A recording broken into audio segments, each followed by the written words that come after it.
Hello বন্ধুরা, কেমন আছো? আজকে আবার নতুন একটা ব্লগ নিয়ে চলে এসেছি। তো আজকে 15 আগস্ট, আর আমরা দামোদর নদীতে চলে এসেছি। তো এখন বোট তোলা হবে। তো মেশিনটা চেষ্টা করছি, যাচ্ছি মেশিনের কাছে। এই যে আমার ছেলেও চলে এসছে। এই যে মেশিন আমাদের, মেশিনে এখন তেল মোবিল চেক করবো। তো এই যে উঠছে আমার ছেলে, মেশিন থেকে খুলছি।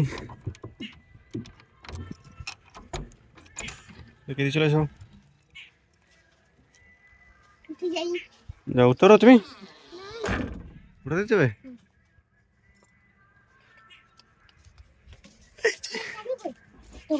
হ্যাঁ তুমি থাকো, আমি মোবাইল চেক করেছি।